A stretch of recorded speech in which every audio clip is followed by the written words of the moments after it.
कैसे हो यार आप सारे। तो अभी रिसेंटली एक न्यूज आई जिसमें चंद्रबाबू नायडू जो आंध्र प्रदेश के चीफ मिनिस्टर हैं, एक मीटिंग चल रही थी, उसमें उन्होंने एक क्लेम किया तिरुपति लड्डूस जो प्रसाद के रूप में बांटे जाते हैं तिरुपति बालाजी मंदिर में, उसको बनाने के लिए जो मटेरियल यूज करा जा रहा था या फैट्स यूज करे जा रहे थे वो घी नहीं करा जा रहा था, वो एनिमल फैट्स यूज करे जा रहे थे। अब कंटेक्स्ट के लिए आपको ये बता देता हूँ मैं कि चंद्रबाबू नायडू जो है उनकी जो गवर्नमेंट है आंध्र प्रदेश में वो अभी फॉर्म हुई है। अभी जो 2024 के लोकसभा इलेक्शन चल रहे थे मोदी जी और राहुल गांधी वाले, उन इलेक्शन के टाइम पे ही आंध्र प्रदेश के इलेक्शन भी हुए थे स्टेट वाले, और चंद्रबाबू नायडू की गवर्नमेंट उस टाइम पे आई थी इलेक्शन जीत के। अब इस बीच तिरुपति बालाजी मंदिर के अराउंड ना काफी कुछ चल रहा था, पॉलिटिक्स भी, और काफी कुछ हुआ भी है उसके आसपास। क्रिश्चियनिटी को प्रमोट करना, लोगों को क्रिश्चियनिटी में कन्वर्ट करने की एलिगेशंस तिरुपति बालाजी मंदिर और उसके आसपास के एरियाज में, ऐसा काफी कुछ हुआ। वाईएसआर कांग्रेस पहले वहां गवर्नमेंट थी 2024 में, फिर जीत के चंद्रबाबू नायडू आए। वाईएसआर कांग्रेस जो है वो जगनमोहन रेड्डी की पॉलिटिकल पार्टी है। उनके पास 151 सीट्स थी और उनका लैंडस्लाइड लॉस हुआ है, मतलब 11 सीट्स ही बची है उनकी फिलहाल। कहने का मतलब कि अगर ये बोला जाए कि तिरुपति बालाजी मंदिर के अराउंड जो पूरी कंट्रोवर्सी हुई उसमें भी उनकी जो पॉलिटिकल पार्टी है उसके हार का रीजन है, तो कहना पूरी तरीके से गलत नहीं होगा। तो आप समझ सकते हो कि कितना बड़ा इशू है। लेकिन ये जो पूरा इशू है ना, ये नॉर्थ इंडियंस को कुछ खास पता नहीं होता, खास करके जो हिंदी भाषी क्षेत्र होते हैं उनको पता नहीं होता। ऑफ कोर्स उसका एक मेजर रीजन है कि लैंग्वेज बैरियर है। जो काफी सारी वीडियो सामने आई, न्यूज सामने आई, वो सारी मोस्टली तेलुगु लैंग्वेज में थी और यहाँ के लोगों को तेलुगु समझ नहीं आती, तो वो सारा जो लैंग्वेज बैरियर था उसकी वजह से नॉर्थ इंडियंस को ज्यादा कुछ खास पता नहीं होगा। और जब मैं वीडियो खत्म कर दूंगा तो काफी शॉकिंग लगेगा लोगों को कि 50, 60, 70% लोगों को कुछ भी पता नहीं होगा कि वहाँ पे चल क्या रहा था। खैर फिलहाल की बात है कि चंद्रबाबू नायडू जो करंट चीफ मिनिस्टर हैं आंध्र प्रदेश के, उन्होंने ये क्लेम किया है कि भाई वहाँ पे एनिमल फैट्स का इस्तेमाल हो रहा था तिरुपति लड्डू बनाए जाने के लिए। अब इसमें एक और अजीब बात है कि अभी जब राम मंदिर का इनॉग्रेशन हो रहा था काफी टाइम पहले, इलेक्शन से पहले मतलब चंद्रबाबू नायडू की गवर्नमेंट नहीं थी, उससे पहले जब इनॉग्रेशन चल रहा था तो तिरुपति बालाजी से भी लड्डू गए थे प्रसाद के रूप में और उसकी अच्छी खासी न्यूज भी आई थी। अब बात ये आती है जो बहुत ही सीरियस बात है कि अगर एनिमल फैट्स का इस्तेमाल हो रहा था, फिश ऑयल या जिस टाइप का भी ऑयल यूज हो रहा होगा, तो क्या वो अयोध्या के राम मंदिर में भी भेजा गया है? खैर इसके बारे में जब और नई कोई अपडेट आएगी तो मैं आपको अपडेट करूंगा। फिलहाल मेरे लिए इंपॉर्टेंट है कि मैं आपको ये समझा दूं कि एक्चुअली में चल क्या रहा है तिरुपति बालाजी मंदिर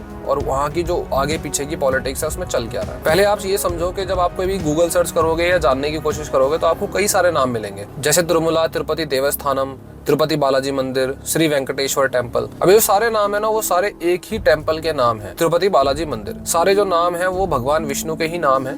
साउथ में किसी नाम से बुलाया जाता है, नॉर्थ इंडिया में किसी और नाम से बुलाया जाता है, लेकिन है सब भगवान विष्णु के ही नाम और एक ही मंदिर की बात हो रही है। इंडिया में रिचेस्ट टेम्पल है और बहुत ही इंपॉर्टेंट टेम्पल है। खैर ऐसा बोलना नहीं चाहिए, इंपॉर्टेंट नॉन इंपॉर्टेंट तो क्या ही होता है, सब इंपॉर्टेंट ही होता है, लेकिन आप समझ गए हो मेरी बात क्या है, इकोनॉमी की नजर से, फाइनेंसिस की नजर से। अब मैं आपको समझाना शुरू करता हूँ। तिरुपति बालाजी मंदिर या तिरुपति तिरुमला देवस्थानम जब आप नाम सुनते हो, उसमें जो आप दो नाम सुन रहे हो तिरुपति और तिरुमला, इसमें तिरुपति जो है वो एक सिटी का नाम है और तिरुमला जो है वो तिरुमला हिल्स है जहाँ पे तिरुपति बालाजी मंदिर लोकेटेड है, और उसके अलावा भी और काफी सारे मंदिर लोकेटेड है। और ये सारे मंदिर मिला के जो पूरा तिरुमला हिल्स का रीजन है वो सब एक हिंदू फेथ के लिए, हिंदू पिलग्रिमेज के लिए बहुत ही इंपॉर्टेंट लोकेशन हो जाती है। अब आप इतना समझ चुके हो कि तिरुपति एक सिटी है और तिरुमला हिल्स थोड़े डिस्टेंस पे है, तो आप इतना समझ ही गए होंगे कि उसके बीच में एक ट्रांसपोर्ट सिस्टम भी चलता होगा और गवर्नमेंट बसेस भी चलती होंगी। बात है 2019 की, उस टाइम पे जगनमोहन रेड्डी की गवर्नमेंट थी, अभी चंद्रबाबू नायडू की गवर्नमेंट है। तो बात है 2019 की। हुआ क्या कि कुछ न्यूज वायरल हुई, कुछ टिकट वायरल हुए, जो बीच में बसेस चल रही थी तिरुमला तिरुपति के बीच में, गवर्नमेंट बसेस, उन बसेस के टिकट वायरल हुए। टिकट में आपको थोड़ा दिखा देता हूँ। टिकट पे नॉर्मली आप देख के समझ जाओगे कि भाई पैसे वगैरह लिखे हुए हैं कि टिकट का प्राइस कितना है, बाकी ये लिखा हुआ है कि कहाँ से कहाँ जा रही है बस वगैरह वगैरह। लेकिन इस टिकट के पीछे जो है वो बहुत ज्यादा कॉन्ट्रोवर्शियल था। वो इतना कॉन्ट्रोवर्शियल था कि अगर ये बोला जाए कि अभी जो वाईएसआर कांग्रेस है वो लैंडस्लाइड लॉस हुआ है उसका, क्योंकि पहले 151 सीट थी और अभी गिर के 11 सीट्स के आसपास आ चुकी है। तो जो लैंडस्लाइड लॉस हुआ है उसमें इस पर्टिकुलर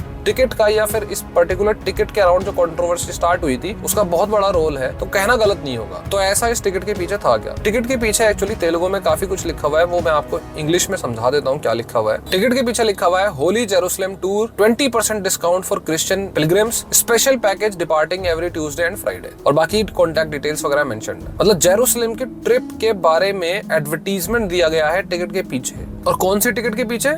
जो तिरुपति बालाजी मंदिर को लेके जा रही है, जो हिंदू पिलग्रिमेज के अंदर आता है एरिया। जबकि ये बहुत ही क्लियरली मेंशन्ड है कि किसी भी टाइप का प्रोसेलेटाइजेशन जो है वो इस पर्टिकुलर एरिया में अलाउड नहीं है। प्रोसेलेटाइजेशन आपको बहुत हैवी वर्ड लगेगा, लेकिन ये सिंपल मीनिंग होता है इसका कि कोई किसी और धर्म से किसी और धर्म में कन्वर्ट कराने के लिए कन्विंस करे, कोशिश करे या किसी भी टाइप का मेथड यूज करे, वो सब यहाँ पे अलाउड नहीं है।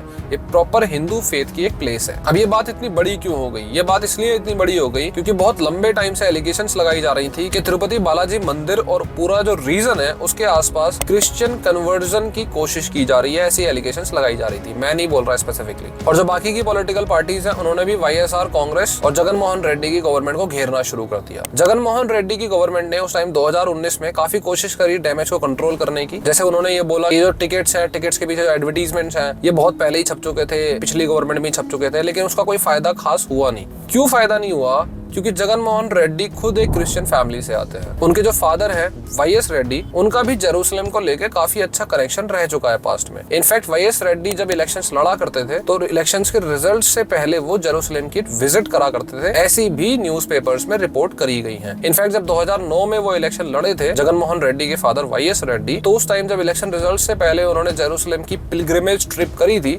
उसको अच्छे खासे लेवल पे रिपोर्ट करा गया था पब्लिकली। और भी कुछ बातें हैं, जैसे आंध्र प्रदेश वाईएस रेड्डी की गवर्नमेंट के अंदर पहला ऐसा स्टेट था जिसने सब्सिडी अनाउंस करी थी अगर आप जेरूसलम की पवित्र यात्रा पे जाते हो तो। लेकिन जब ये 2019 में टिकट वायरल हुई तो उस टाइम जो जगन मोहन रेड्डी की गवर्नमेंट थी उन्होंने डैमेज कंट्रोल करने के लिए ऑर्डर पास करे। ऑर्डर्स क्या थे? जैसे कि जो तिरुपति बालाजी मंदिर है उसका जो ट्रस्ट है उसमें जो स्टाफ है, अब रिचेस्ट टेम्पल है तो स्टाफ भी अच्छा खासा बड़ा होगा ही होगा, उसका जो स्टाफ है उस स्टाफ में कोई भी नॉन हिंदू नहीं होगा। और जो स्टाफ मेंबर्स हैं उनके घर पे हम सरप्राइज चेकिंग्स बिठा देंगे कि भाई वो कौन सा फेथ फॉलो कर रहे हैं। कहने का मतलब अगर वो डॉक्यूमेंट में कह भी रहे हैं कि वो हिंदू है, वो इनफ नहीं है, उनके यहाँ सरप्राइज चेकिंग्स भी करी जाएंगी, क्या वो हिंदू धर्म को फॉलो भी करते हैं, फेथ को फॉलो करते हैं, किसी और धर्म को फॉलो तो नहीं करते। ऐसे ऑर्डर्स पास करे गए थे जगन मोहन रेड्डी गवर्नमेंट द्वारा। अब इसमें बहुत बड़ी बड़ी बातें सामने आती हैं। पहला इंपॉर्टेंट चीज तो ये कि ये ऑर्डर जो पास करा गया था ये डैमेज कंट्रोल करने के लिए करा गया था। दूसरी चीज के ऑर्डर में अगर आप ये मेंशन कर रहे हो कि स्टाफ मेंबर्स के घर पे जाके सरप्राइज चेकिंग हो सकती है, इसका मतलब ये है कि डॉक्यूमेंट इनफ नहीं है। और डॉक्यूमेंट इनफ नहीं है तो इसका मतलब ये है कि बहुत सारे लोग ऐसे कन्वर्टेड क्रिश्चियंस हैं जो अपने फेथ को छुपा रहे हैं। पर ऐसा क्यों? इसका आंसर मेरे को मिला द हिंदू के एक आर्टिकल में 14 मार्च 2023 को छपा हुआ। और जो आंसर है वो मेरा पर्टिकुलर अपना ओपिनियन है। मैं ये नहीं कह रहा कि भाई हाँ ये सच है, लेकिन ये आर्टिकल काफी कुछ बयां करता है। आर्टिकल क्या कहता है कि गवर्नमेंट में table bill to accord SC status to Dalit Christians. और जो गवर्नमेंट की बात है वो आंध्र प्रदेश गवर्नमेंट की बात हो रही है। और बात कब की है? 2023 मार्च।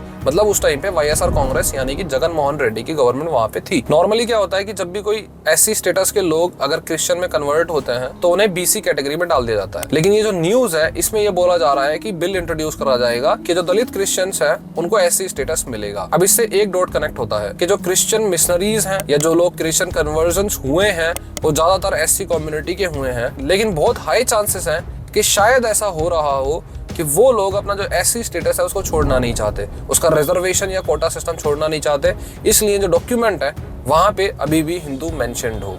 वरना ऐसी क्या जरूरत आन पड़ी कि अगर कोई इंसान बोल रहा है कि भाई मेरे डॉक्यूमेंट्स में हिंदू लिखा हुआ है, बात खत्म, सरप्राइज चेक की क्या जरूरत है? हो सकता है मैं अपने गाड़ी में कुछ क्रिश्चियन लॉकेट ले लूं, कुछ ले लूं, उससे क्या फर्क पड़ जाता है? उससे क्या मैं हिंदू नहीं रहता? तो ये एक बहुत बड़ी बात है जो नॉर्थ इंडिया के लोगों को और हिंदी भाषी क्षेत्र के लोगों को पता नहीं। अब जो अपोजिशन पॉलिटिकल पार्टी है वो जगन मोहन रेड्डी की गवर्नमेंट पे जब वो पावर में थे और जब वो पावर में नहीं है तब भी ये एलिगेशंस लगाते रहते हैं कि जो क्रिश्चियन मिशनरीज हैं या क्रिश्चियन इवेंजलिस्ट्स हैं जो क्रिश्चियन कन्वर्जन लोगों का कराते हैं, लोगों को कन्विंस करते हैं, चाहे वो प्रॉपर तरीके से करते हो, उन्हें एक फ्री हैंड मिल जाता है। और ये जो इंटरफ्रेंस है ये तिरुमला तिरुपति देवस्थानम यानी जो तिरुपति बालाजी मंदिर का जो पूरा एरिया है वहां पे भी इस इंटरफ्रेंस को देखा गया है, ऐसी एलिगेशंस लगाई गई है। अब इसमें एक और इंपॉर्टेंट बात आती है कि आंध्र प्रदेश की गवर्नमेंट सीधे सीधे तिरुपति बालाजी मंदिर को मैनेज करती है। लेकिन जो आपको नहीं पता होगा वो ये है कि आर्टिकल 26 ऑफ इंडियन कॉन्स्टिट्यूशन ये कहता है, मैं आपको एग्जैक्टली ही लाइन सुना देता हूँ। Article 26 of Indian constitution guarantees the right of religious denominations to manage their own religious affairs. 26A कहता है कि एवरी रिलीजियस डिनोमिनेशन और any section thereof shall have the right to establish and maintain institutions for religious and charitable purpose. इसकी हिंदी जो है वो आ रही होगी आपके सामने, मैं कन्वर्ट करके डलवा दूंगा। 26B कहता है it grants the right to manage its own affairs in matters of religion. 26C कहता है the right to own and acquire movable and immovable property. 26D कहता है the right to administer such property in accordance with law. कहने का मतलब ये है कि कोई भी रिलीजन जो है वो अपने इंस्टीट्यूशंस को खुद मैनेज कर सकता है, उस पे गवर्नमेंट ज्यादा इंटरफेरेंस नहीं करेगी। लेकिन जब बात हिंदू रिलीजन और हिंदू टेंपल्स की आती है तो सेकुलरिज्म की डेफिनेशन काफी चेंज हो जाती है। ऑफ कोर्स ये बात सही है कि जब बहुत बड़े पैसे की बात हो तो करप्शन भी हो सकता है, चीजें खराब भी हो सकती हैं, तो इसलिए गवर्नमेंट का कंट्रोल होना जरूरी है। लेकिन सिर्फ वो हिंदू टेंपल्स पे ही क्यों, बाकी रिलीजन्स की पॉपुलेशन भी अच्छी खासी सिग्निफिकेंट अमाउंट में है, लेकिन वहां पे कोई इंटरफेयर नहीं करता, कोई बात नहीं करता। और बात घूम फिर के कहां पे आती है? बात घूम फिर के आती है वोट बैंक अपीजमेंट की, और इससे बहुत ज्यादा बड़ा फर्क पड़ता है। आप इमेजिन करके देखो कि एक सिंपल सी सिचुएशन कि मान लो एक रिलीजन है ए, एक रिलीजन है बी। अब ए रिलीजन के पास जितने भी टेंपल्स हैं वो ए रिलीजन के कंट्रोल में है, लेकिन बी रिलीजन के पास जितने भी टेंपल्स हैं वो सारे गवर्नमेंट के कंट्रोल में है। तो अगर बी रिलीजन के जो लोग हैं वो गरीब हैं तो बी रिलीजन जो है वो अपने लोगों को सपोर्ट नहीं कर पाएगा, और ए रिलीजन के जो लोग हैं वो बी रिलीजन के लोगों को कन्विंस करना उनके लिए कितना आसान हो जाएगा, क्योंकि उनके पास पैसा है। कहने का मतलब बहुत सिंपल है कि अगर हिंदू टेंपल्स को गवर्नमेंट मैनेज करती है तो जो टेंपल है वो उन लोगों की हेल्प नहीं कर सकता जो गरीब हों, उन लोगों को सपोर्ट प्रोवाइड नहीं करा सकता। और उस केस में कोई और रिलीजन, कोई और आइडियोलॉजी उन्हें कन्विंस करना चाहे हिंदू धर्म को छोड़ने के लिए, तो कॉमन सेंस तो यही कहता है कि ये शायद आसान हो जाए। होपफुली आपको चीजें समझ में आई होंगी। तिरुपति बालाजी मंदिर के अराउंड जो पॉलिटिक्स चली है उसके बारे में समझ में आया होगा। साथ में आपको ये भी समझ में आया होगा कि हिंदू टेंपल्स का गवर्नमेंट के कंट्रोल में होना एक रियलिटी है जो लोगों को पता तक नहीं है, और ये जो बायसिंग है ये कितना नुकसान कर सकती है हिंदू फेथ को।